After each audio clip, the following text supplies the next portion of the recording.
Okay, now we're recording. Welcome back to the Hinterlands Media One-Shot. Your dork. One-Shot number 7 in my notes.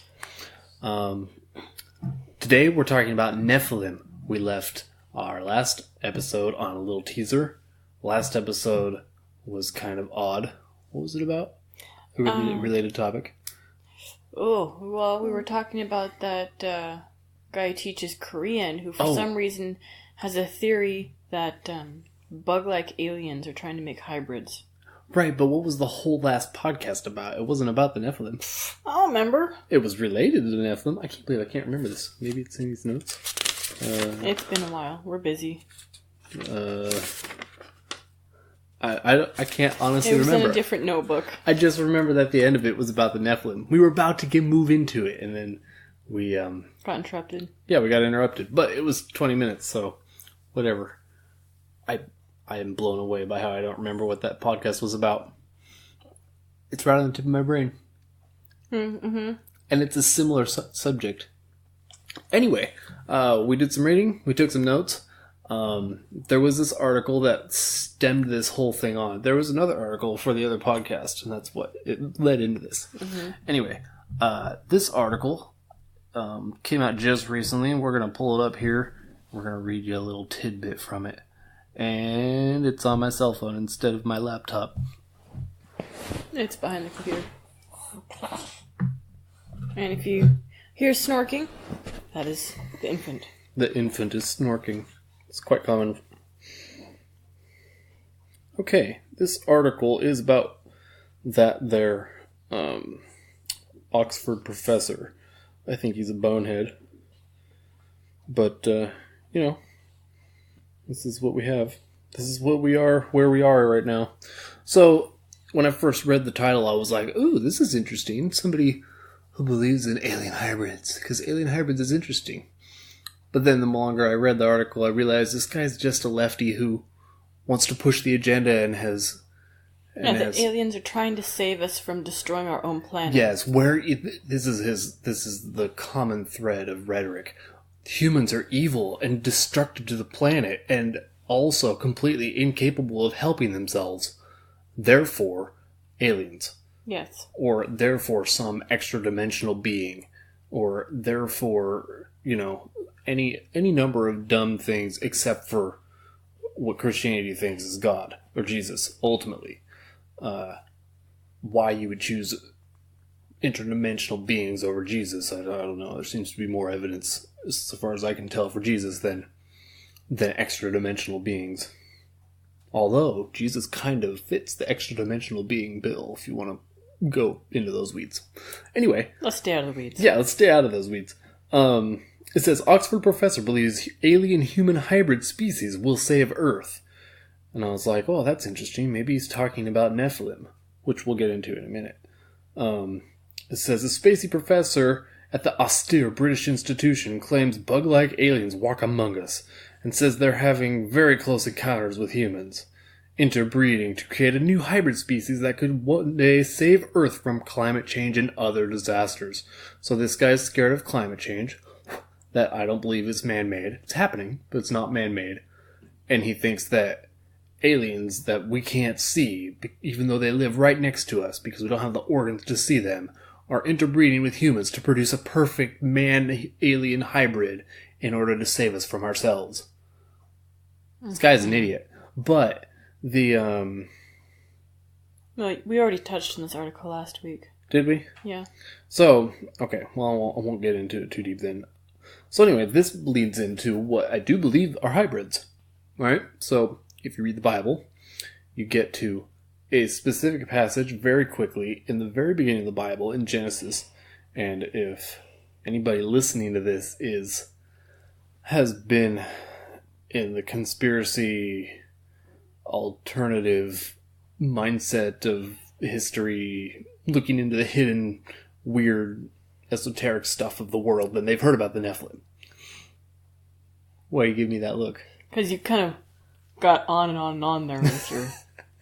Well, it's kind of hard to describe how you get into looking at the Nephilim and Read actually Genesis. believing that. Yeah. Except, yeah, well, it depends on your translation. Most of them don't actually say Nephilim. Well, I read an article yesterday that claimed to be from a Christian website or a Bible-believing website. I'm not quite sure what the source was. I stumbled across it when I was looking up red-haired giants in Native American history. But this particular writer says they don't believe that fallen angels were truly interbreeding with humans. Despite the fact that's clearly what the Bible says, they went into the, as you put it, in the weeds, saying that people are trying so hard to fit their own interpretations to things as they sit there and try and fit their own interpretation into things. Right, yeah. It's a dangerous thing to mold the truth to the point where it just fits what you want to believe. I looked it up while you were talking. Our last podcast was about asteroids coming to burn us all from space. Yeah, I can't believe we couldn't remember that. We are busy. Yeah. If you can't remember something we did just a few days ago. So anyway, I'm going to go ahead and read Genesis 6 because this is the crux. This is the quintessential verse in the Bible that talks about the fallen angels. There's more. There's many more, but you have to kind of study the original Hebrew and know who the people group is that they're talking about. And there's a lot that goes into discovering which people groups in the Old Testament were giant-like people, because the Old Testament doesn't come right out and say it, but it gives you like a name, and you look up the name and the genealogies and whatnot, and it kind of reveals that these were people of huge stature. They're like 8 feet tall. They live in a specific region, which is known for these huge people.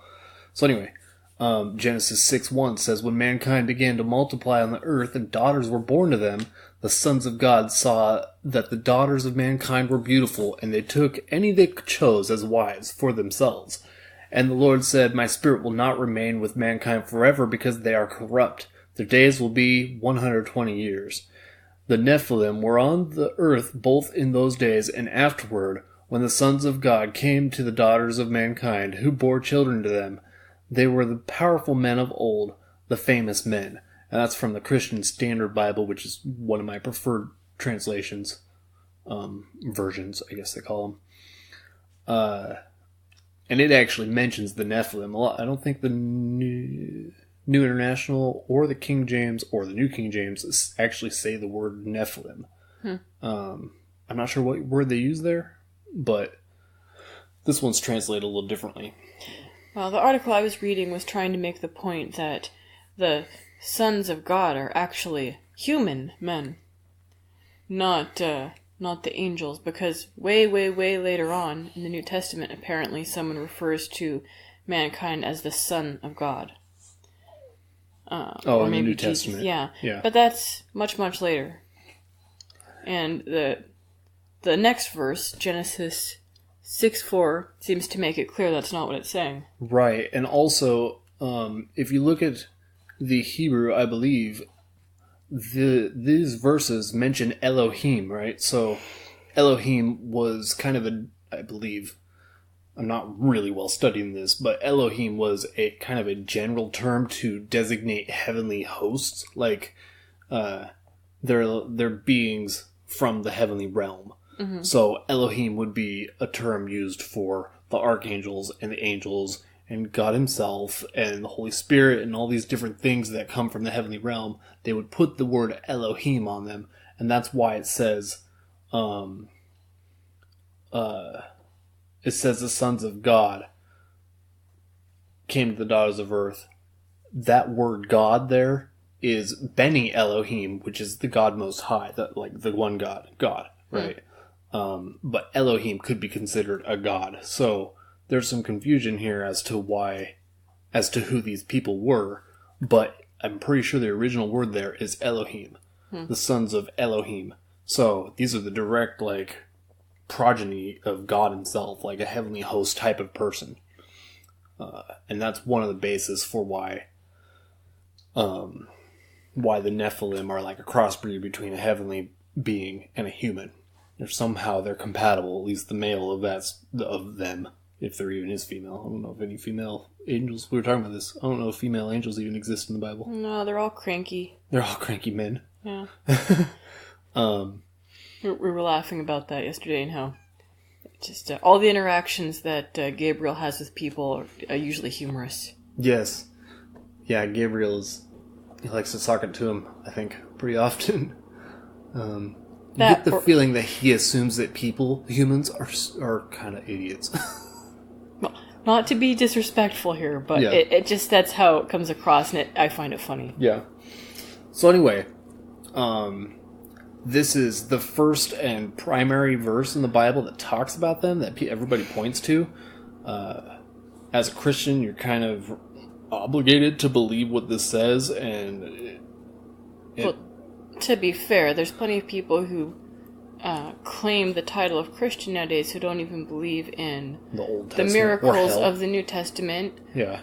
They think that Satan is what is the word I'm looking for? A state of mind. No. And the word's just not coming to me. I need more coffee. But you know what I mean? He's not real. He's just... Right, well, they think hell shouldn't be in the Bible. Like, hell's not a thing. Right. It doesn't exist. Yeah. And that demons don't exist. Right, which is... that's all a mistake, I believe. And I feel like I've talked to someone who claims that Jesus was just a man and wasn't special. He was just a good man. That's what Islam believes. Well, yeah. So you gotta really take it with a grain of salt when people tell you they're Christian. So that's nice, but I'm gonna let your actions speak for you. Yeah, it's pretty messed up. And the Nephilim are also mentioned. Should probably keep that open so we can keep track of our time. Oh yeah, good idea. The Nephilim are also mentioned in the book of Job. I don't remember where. So whoever's listening to this wants, if you want to do further study, you're going to have to find it yourself, but they're mentioned in Job. Well, I think we're probably going to do more than one podcast on this, because you really can. It's a big topic. It's kind of an interesting, fun topic. It is fun. And we could, if we're doing another one, we'll look up the verses in Job. But it's interesting because Job is one of the oldest, they say it's the oldest book in the Bible, older than Genesis.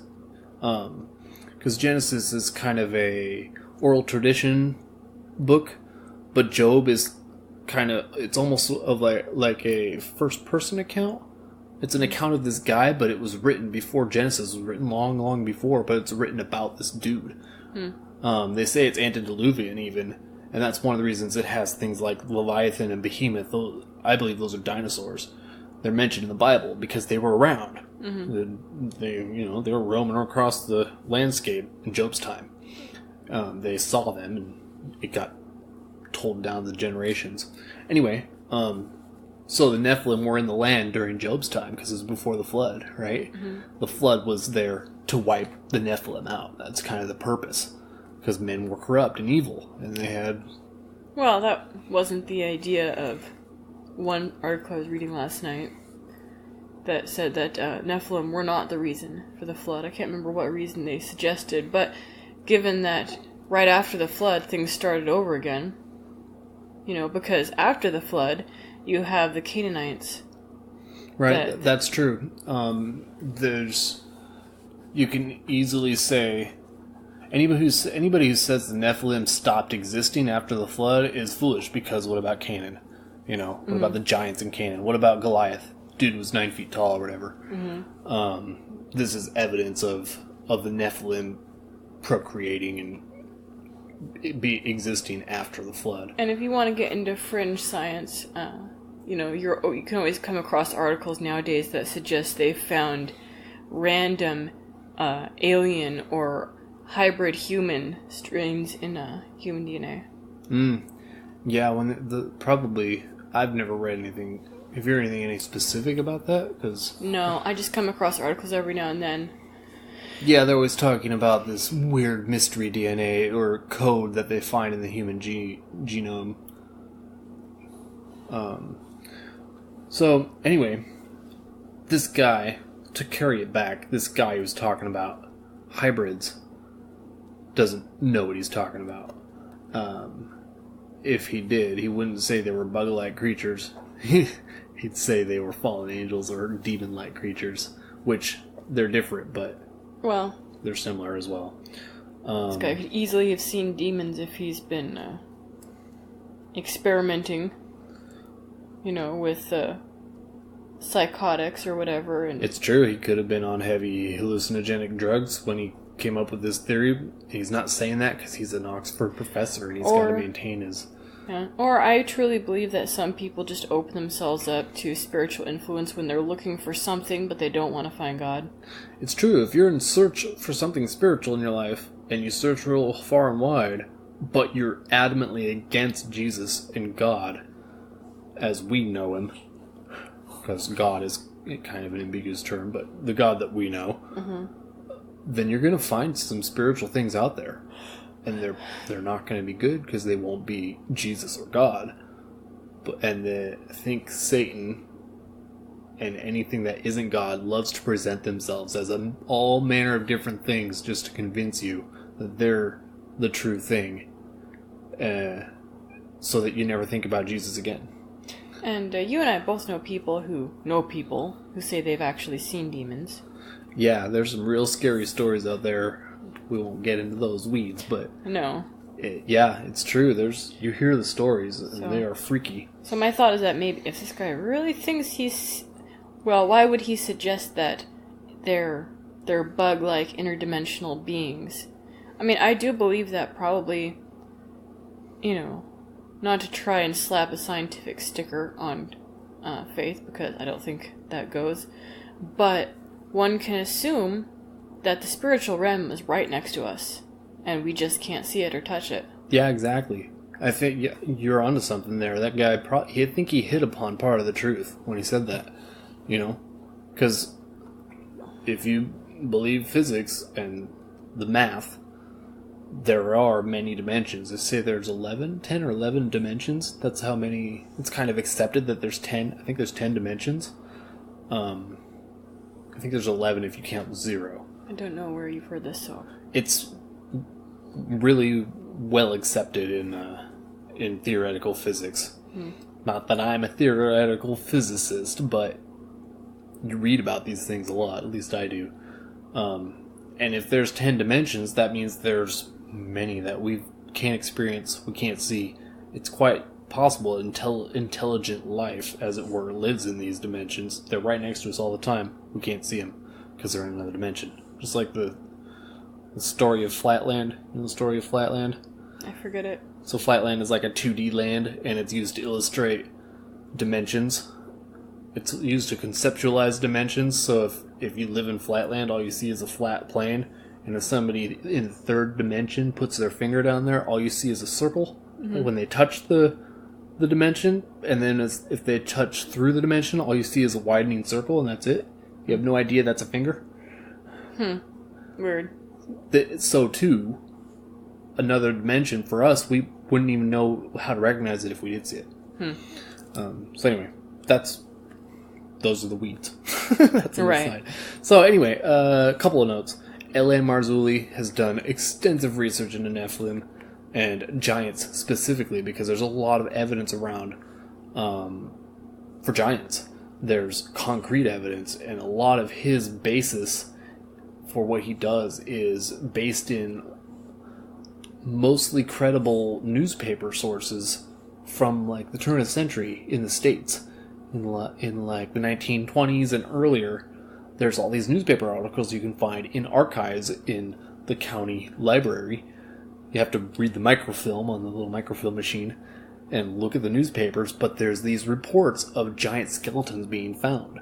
And nobody can find the skeletons because they believe that the Smithsonian Institute comes and swoops in and takes the skeletons away. So nobody actually has these, and if they do, they're not telling, because they know there's some sort of conspiracy out there to take the Nephilim bones, the giant bones.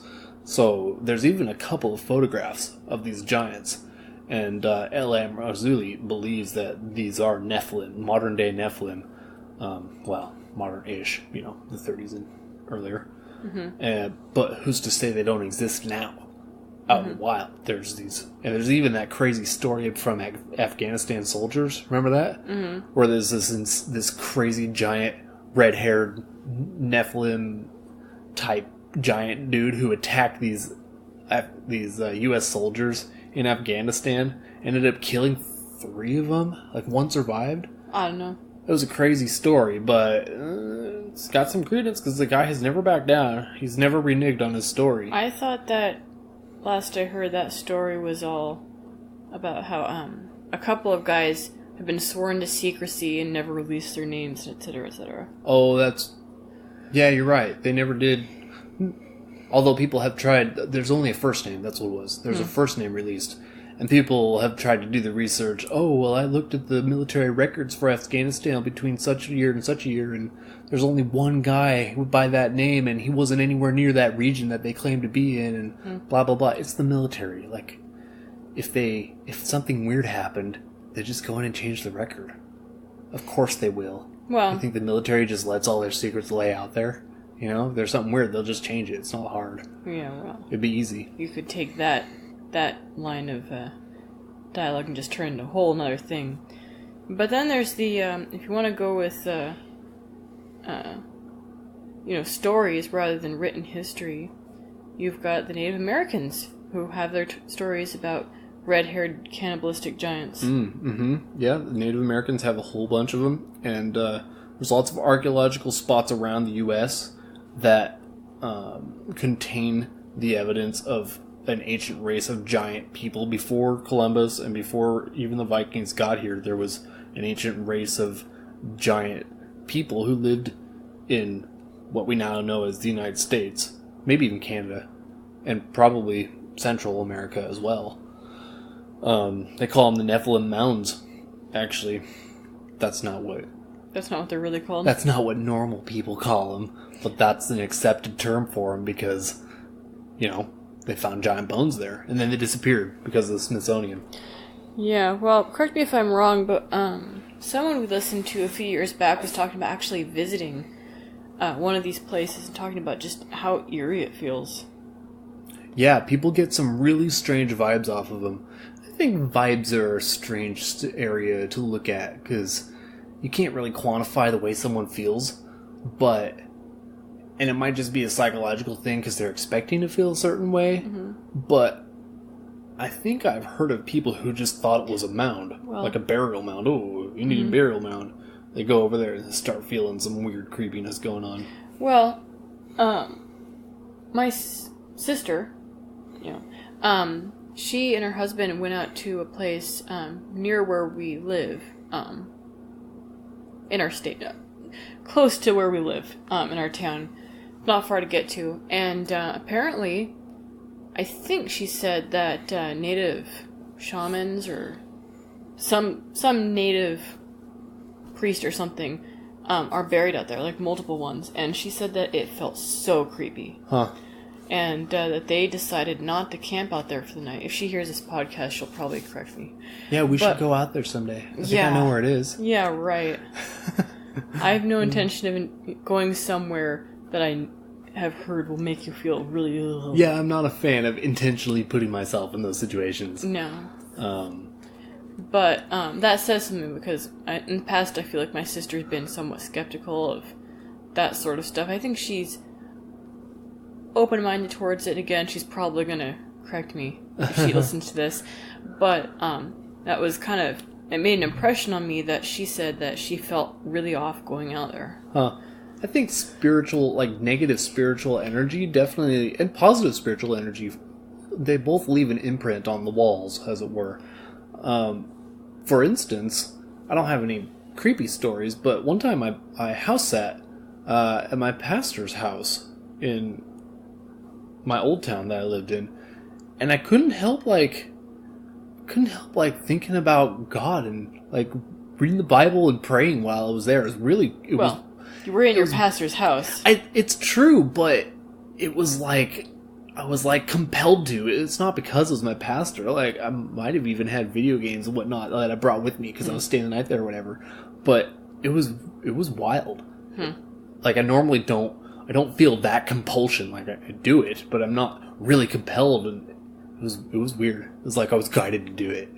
Just by the proximity of being in that house. Well, on the other side of that, I feel like I've either read before, or maybe this was just a thought I had, that it makes sense that places that had blood sacrifice and, big slaughters or battles or whatever would have a negative spiritual feeling hanging over them. Because that, somebody was killing someone else. Yeah, for absolutely. The purpose of pleasing another being. Yeah, and it's not hard to imagine that evil spirits would delight in the death of people who don't know God. Mm-hmm. I think they probably mourn when someone who loves God dies, because that person, well, maybe not, maybe they just want everybody to die, but it's less of a victory for them when you know Jesus and you die, because you're with Jesus, and your soul is not denied victory in the end. I think that's part of Satan's whole MO, is to deny victory in the end. Wow, we're getting real spiritual in our podcast, aren't we? Yeah, that wasn't our intention when we set out with this podcast, but hey, it comes about. That's what we believe. Mm-hmm. So anyway, I wanted to also mention before I wrapped up, because we've already got plenty of time on this podcast. Mm-hmm. I wanted to mention the Book of Enoch, just real quick, and make a book recommendation. There's an author, his name is Brian Godawa. I think that's how you pronounce his last name. But he's written a series of books that the first couple, at least, have to do with the Nephilim and the Watchers. And I think all of his first 7 books have to do with it. I haven't read any of the others, but I've read the first one and half the second one. And they definitely have to do with the Watchers and the Nephilim. And it's kind of a fun fiction history about Noah and Enoch. The first book's Noah, the second one is Enoch. But what he's done is he's attempted to do a historical fiction, as it were. So he's attempted, to the best of his ability, to never contradict what we know about what happened back then. So he's taken the Epic of Gilgamesh and the story of the flood, which the Epic of Gilgamesh has to do with the flood, and all these ancient Near Eastern traditions, and he's attempted to do the research through all of that and never contradict it, what he believes to be true. And so in each book there's an appendix of his research notes, and the first one is all about the Book of Enoch, and I was super absorbed in it. After I finished the book, I just blasted through the appendix, and I haven't read it completely, but he's compiled his appendices from each book, all 7 books, and he's compiled it into one book. And so if you want to get digging real deep into this stuff, I'd recommend anybody to go read that, because he seems to be pretty spot on with his research. Again, he goes through the Book of Enoch and talks about why, even though it's not canon, biblical canon, you should at least give it some respect as a historical document, and even possibly consider that a lot of what's in it is truth, because of A, B, and C. I can't break it down now because I'm not real well versed, but it's a fascinating thing to read into. And it talks all about the Watchers and the Nephilim and the sons of God and the holy council, whatever they call it, the divine council, which is God sits on a throne and has his royal court basically to make decisions, which is a weird thought, but it's in the Bible. It's in the Book of Enoch. I think more, but it's in the Bible, in Psalms. It's mentioned at least 2 different times in Psalms. And in Job it's mentioned. Remember, in Job, Satan approaches God, and he's like, I can get anybody to come to my side. This is paraphrasing, of course, but it's in God's holy council. It's amongst everyone. Satan approaches among this crowd of beings, and God's there too. And God's like, have you looked at Job? He's a good man. Go try it. And then Job has a terrible time of it. Read Job. It's one of the best books, even though it's really sad. So anyway, that's my recommendation. Brian Godawa's book. It's called I think it's called There Were Giants on the Earth or something to that effect, and it's pretty cool stuff. And this topic, we'll probably come back to it because it's big. We'll have to find different talking points, but this is the primer. This is the Nephilim 101. Well, and we can't help but get into the weeds all the time and get off topic and... Yeah, well, this topic kind of forces you to do that. It's fun. It's fun to conjecture and get off topic on this particular one. We came back to it a bunch of times, though, so it's fine. Any closing statements? No, I don't think so. No? We might be gone for a week or so. Well, that's kind of... Hopefully we'll publish this today. Mm-hmm. I might be able to get to this episode today and get it posted, because it is Sunday today. We'll try and have another backlog episode out halfway through the week. Yeah, Wednesday, I think, will be our backlog episode to be published, and that's our video game podcast. If you don't like video games, do not listen to the backlog, because that's all it's about. We barely touch on the Bible or history or the news at all in that podcast. It's just video games because we love them. But occasionally we do get into social issues. Yes, well, video games, they kind of intersect with social issues. So, yeah, that's definitely one of our goals. Announcements still go to our Twitter at Hinterlands Media, but we're also on YouTube, Hinterlands Media. Hopefully you can find it. You probably got to dig Hinterlands Media on YouTube. And what else? Stitcher. I'm on Stitcher now. Probably Hinterlands Media. I don't know. I've only been on there once, and that was to get it going. So I'm getting posted to Stitcher.